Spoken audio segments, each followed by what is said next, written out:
Hey, this is Chris, and I am chucking dice. Today I'm going to do something a little bit different. I am going to show you how the traveling lay works. And this is more of an educational video, I guess. I've been talking to people about the traveling lay, and occasionally I get questions about how it works. And listen, I didn't create this concept.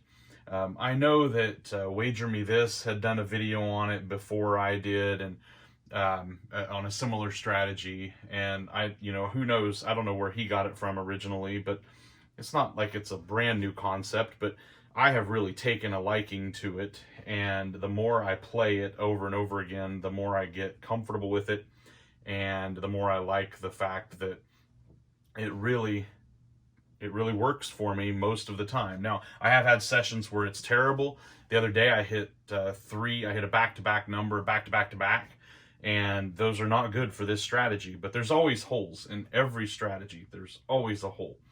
And this one is not different. So if you hit back-to-back numbers, certainly if you hit back-to-back-to-back numbers, this is not going to go well for you.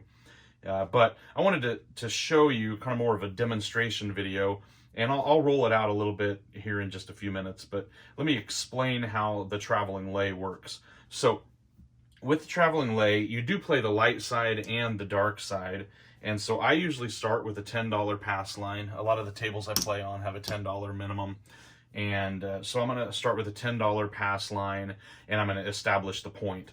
So let's say the point was a 5. We roll the 5, and now what I'm going to do is, so I have a bankroll here of $300. That's what I oftentimes use. So what I'm going to do is I'm going to take the inside numbers for 44 inside. Now, because I've got the pass line and the point was a 5, I'm not going to play here. I'm going to play the $10 on the pass line. I'm going to get some change. And, excuse me, and I'm going to cap the 6 and 8. There we go. And now I'm ready to go. So now what's going to happen is I need to hedge against this $44 inside. And so I'm going to lay the last number that was rolled. A lay bet just goes up behind, and it pays the opposite of true odds. So a lay on the 4 and 10 is going to pay 1 for every 2. A lay on the 5 and 9 is going to pay 2 for every 3. And a lay on the 6 and 8 is going to pay 5 for every 6. So I'm going to adjust my bets to pay me $50. So that means I'm going to lay 100 on the 4 and 10. I'm going to lay 75 on the 9 and the 5 and 9. And I'm going to lay 60 on the 6 and 8. And I always lay the last number that rolled. So the dealer stays busy, tip them well.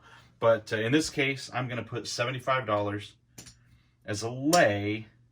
And I have some lay buttons here, so I usually will mark this. So I'm laying. Now I do have a commission, a VIG to pay of 2 chips. So I'm going to put the VIG right behind it here. Now the cool thing about the VIG is that on the way I play, it's always going to be a $2 VIG. So I'm just going to leave the VIG here, okay? And even as this number travels, we're going to always still have that $2 VIG. The bet will change slightly, but the VIG will stay the same. So now, the next roll, as long as the next roll is not a 5, we're okay. Let's say the next roll is a 4. Nothing happens here. I did not win anything, but I need my lay to move. So what I'm going to do is I'm going to move the lay to the 4. I'm going to ask the dealer, because I don't do this myself. This is a lay bet. They need to place this. And the 4 is going to be a lay bet of $100. So I'm just adding a quarter and moving to the 4, right? The VIG stays the same, so it's still the same $2. They'll just move it, and you give them a quarter and tell them to move it to the 4. Let's say the next number that rolls is a 6. All right, so the next number is a 6. That 6 is going to pay 14. What I'm going to do at this point, I am going to press everything up. This is the way I play. I'm going to press my inside bets up. So I'm going to throw in another nickel, and I'm going to press each of these up one more. I don't press my point. I just typically avoid that. until later. At some point, maybe I'll add that, but I'm gonna press these up. Now, I'm not gonna worry about the press up because I pressed almost entirely using the money that I won, but now I need to move the lay to the 6. The lay on the 6 is gonna be $60, so I'm gonna take 50 back, give them 2 red chips, tell them to lay the 6 for $60.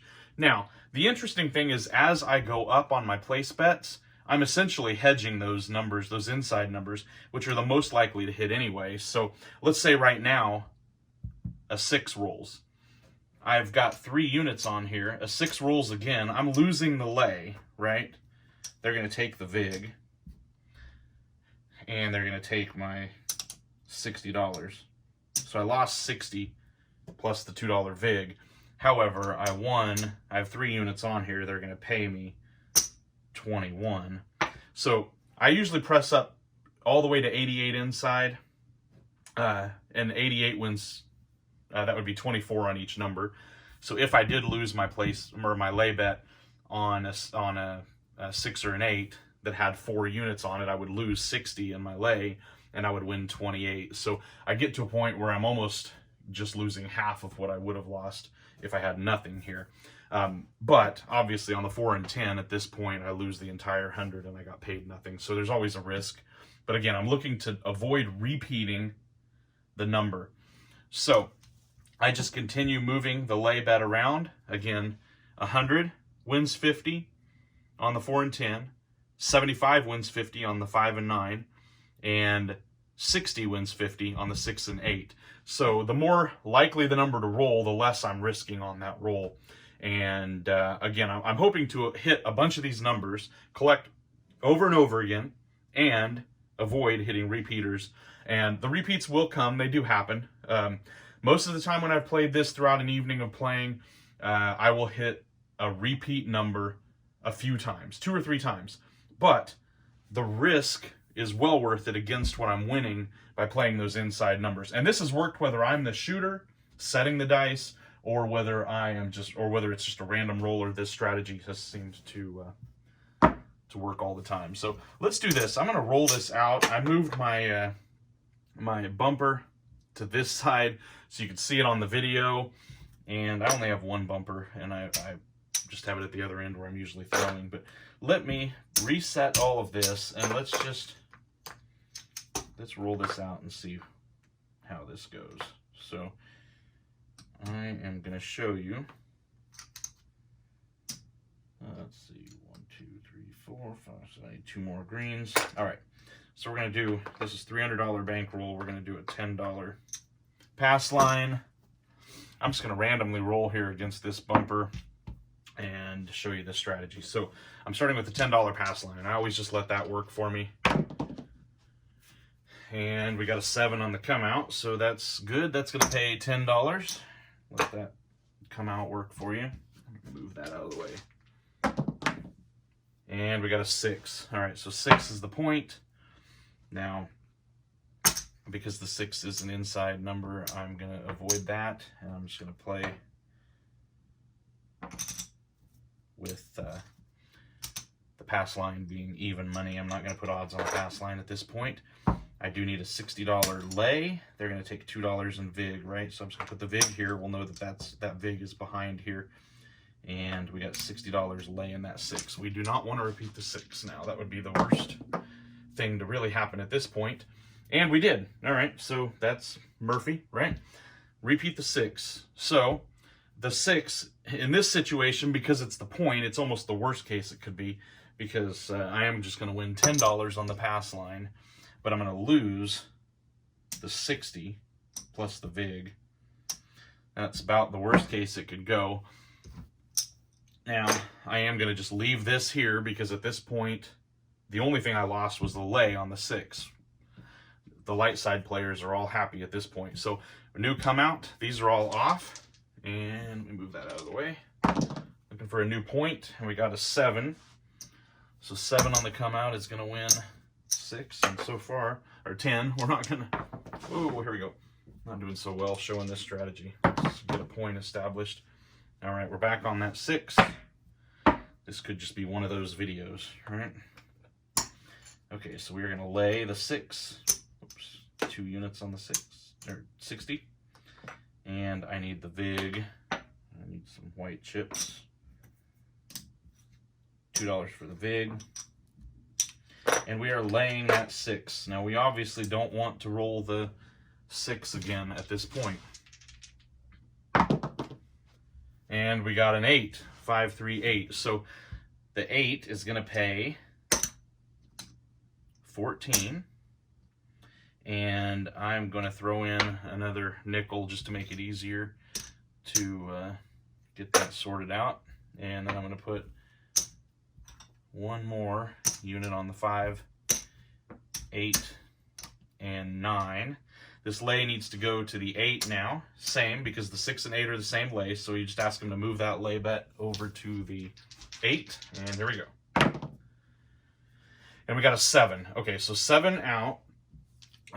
This is where the lay bet comes in. Now, technically, I have more than 50 that I'm going to win out here, but I pressed, and so this is kind of, you don't want to do it, you want to hit some numbers, but this is not as bad as it would be otherwise. So let's just see where we're at. We've got, so there's 55, $58 that I have exposed out here. I did press up once, but I'm going to win 50. So this lay bet is going to come down. They're going to take the VIG because they keep the VIG. But that 60 is going to win 50, right? So I lost 58. I get 50 of that back, and I get my layback back. That's the nice thing about rolling a 7 while you have a lay bet, is that you get to keep your original bet. So we're back off again, and now we need another pass line. So here we go, coming out. Hard 8. All right, so a hard 8. We are going to play the 5, 6, and 9 for 2 units each, $10, 12 on the cap. And again, we're going back up for $60, laying against the 8. And we need that $2 VIG. So I'm going to put that right back here behind so we know that VIG covers everything. All right, so let's go.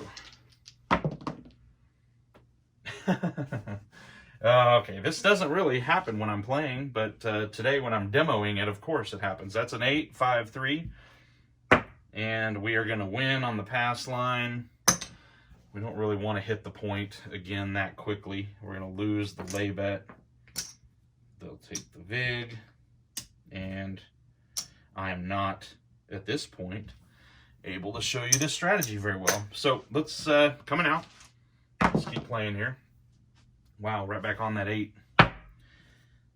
This is, there's $2 for the VIG, $50, $60 to lay it. And can we avoid an 8? All right, we have a 5, 4, 1, 5. So that 5 is going to pay 14.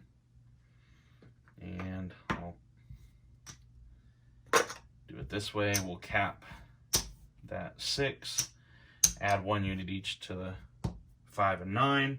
Now we're up to 3 units on each the 5, 6, and 9.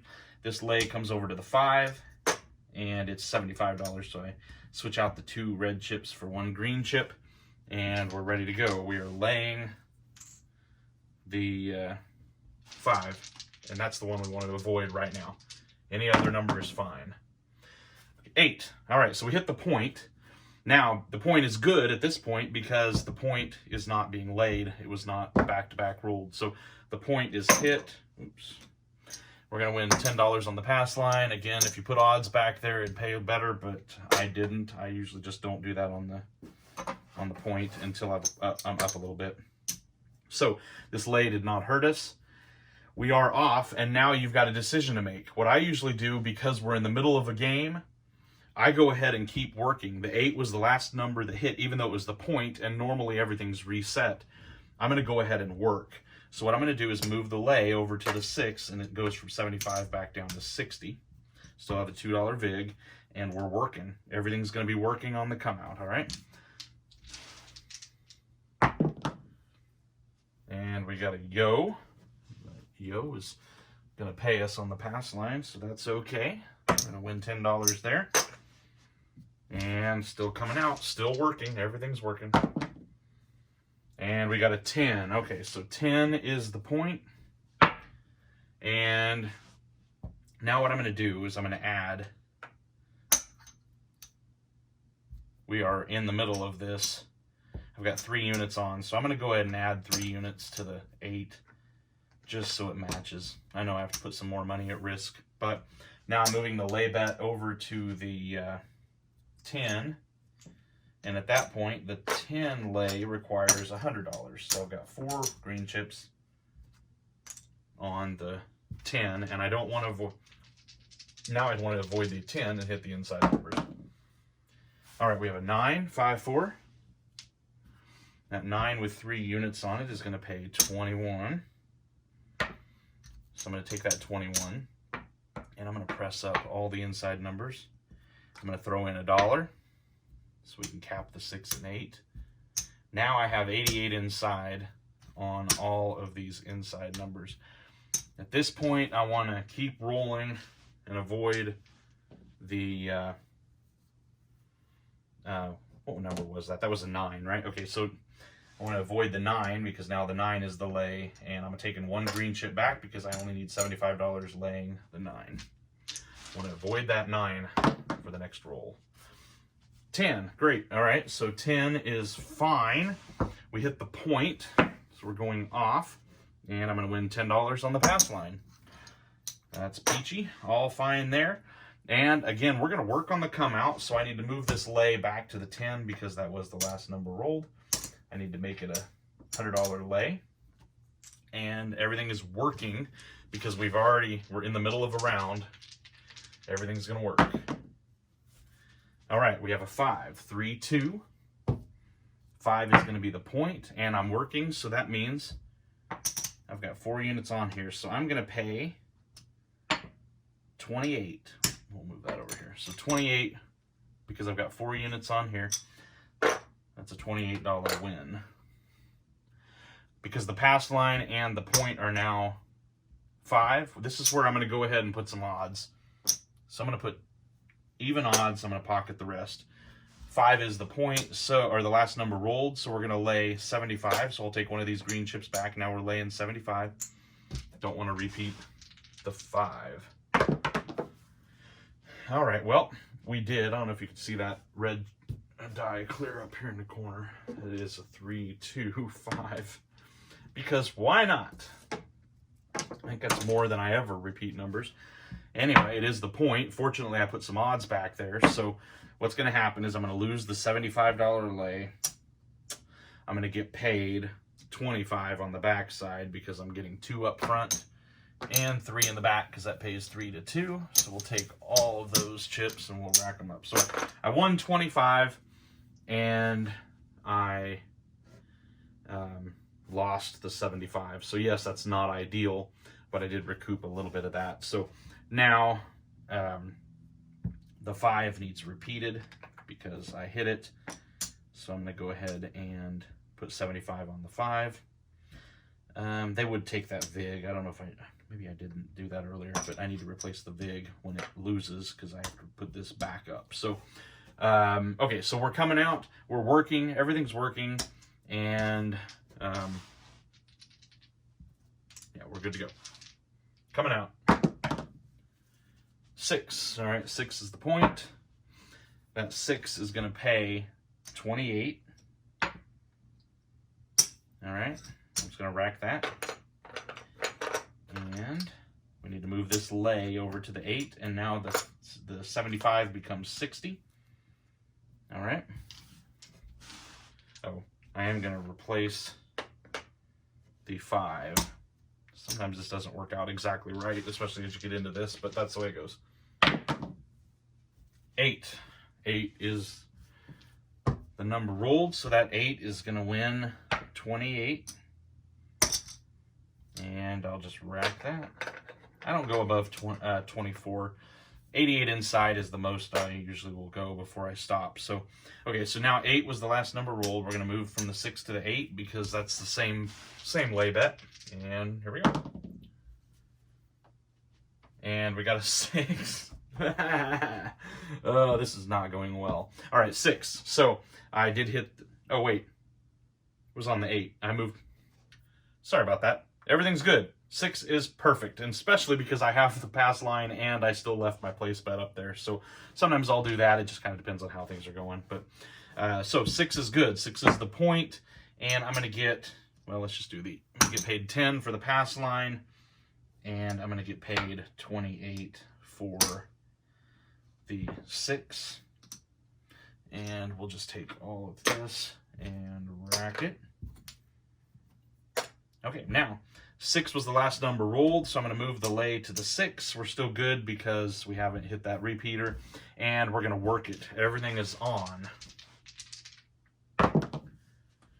And we got a 7. All right, so 7 is not necessarily your best friend at this point, but let me show you what happens on a 7. I'm going to get paid $10 on the pass line. This is a come out roll, so I paid $10 there. I lose the entire 88 inside, right? I lost 88, but I get paid $50 for the lay. So let's just do this. Okay, so take away those white chips. There's the 50 I win for the lay. I'm still out 25, 30 bucks, right? I got $10 for the pass line, so take that away, and now I'm out just 20 bucks plus 8 white chips, so I'm out $28. Not as bad as, oh, when I'm out the vig too. So not as bad as it could have been, but, oh, that's not, this is theirs. Here we go. Okay, so all of that is ours, and the lay is ours. Let's do this. Let's try one more time. One more time. We'll see what happens. So, I would not have the layout on a brand new come out. That was a 7. We lost everything, so now we're just kind of back starting over again. And we have a 3. Of course, we're going to lose the place or the pass line. Replace that. Still looking for a come out point. And we have an 8, hard 8. All right. 2 units on each on the 6, 8, and 9. And we're going to cap that 6, I guess. I don't need to cap the 8. Now we are laying with the vig, laying $60 on no 8. Here we go. And we have a Yo 11. Yo 11's not going to do anything. And Ace Deuce, clear over on the other end.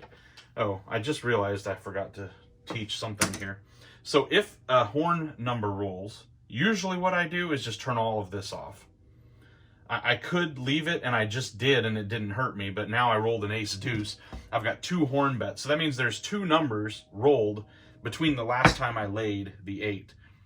So I get a little nervous at that point, so what I do is turn everything off for one roll until I can reestablish one of the box numbers. And we got a 4. All right, so everything was off. We have a 4 established now. Now I can go back to laying the 4, and everything keeps working like it is supposed to. So I don't have the 4 placed, so all I'm doing is laying the 4 at this point, and I want to avoid repeating it. All right, there's another Yo. So all of a sudden we are rolling horn numbers, and we're just going to go off on everything for one more roll. And 9. All right, so 9 is rolled. I'm going to move to the 9. That's a $75 lay, 3 green chips. Now everything's working again. I just turn it off on the horn. And we have a 6. All right, so 6 finally is going to win. I'm going to pay 15 for 1. It's a $14 win. And I'm going to press these up 1.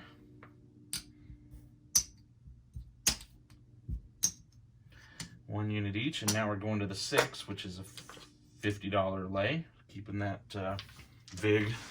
Oops. And an 8. 8 is the point. Eight's gonna get paid $10 on the pass line. Collect that. At this point, we will move the lay to the 8, and we are still working. So everything is on and working since we're in the middle of a roll. And there's a 7, because why not? All right, so 7 is gonna lose on the pass line, and it's gonna lose the place bets. The vig gets picked up now, but it gets paid 50 for 60, laying that 8. All right, so $60 or $50 win. We'll rack that, and we do get to keep this because this was our bet to begin with. So that was not the best. I never got a long roll established, but let's see what happened, because this is why I like this strategy. You saw how many times we repeated a number, even though this was a short video. You saw how many times the repeat happened. This is $100 right here. So there's 100 in reds. There's 200 in greens. I think, 200 in greens. And 25 plus 4 is 29. So $329. So I'm up 29 bucks, even though I had a terrible string of back-to-back rolls. The lay against the last number rolled, in my estimation, seems to work really well. And yes, even when it hits a bunch of times, there's still enough hits on the other numbers that you're betting. And I could add the 4 and 10 to my betting, another $20 for $10 on the 4 and 10 just to have them out there. That would win $18 every time a 4 or a 10 rolled. Again, as long as you don't repeat it. So that's another variation you could play. So anyway, I appreciate you watching this video. Hopefully now, if you've been interested in the traveling lay, hopefully you know a little bit more about how it works. And this might help you. If you always remember that the lay pays opposite of what the normal true odds are. So 4 and 10 always pay 1 for every $2 bet. So I bet 100 to win 50. The 5 and 9 pay 2 for every 3. So I bet 75 to win 50. And the 6 and 8 pay 5 for every 6. So I lay 60 to win 50. And that covers my $50 win, covers my initial 44 inside plus the point if necessary. And I'm just trying to build up from there using house money, so to speak. In the early part of that roll, I do add $8 from my bankroll and then another $1 to get it to 88. But then after I get it to 88 inside, I'm winning $30 or $28 or 2. I often pay 30 for 2, but it wins $28 every time it hits. So anyway, hope you enjoyed this video, and we'll see you next time.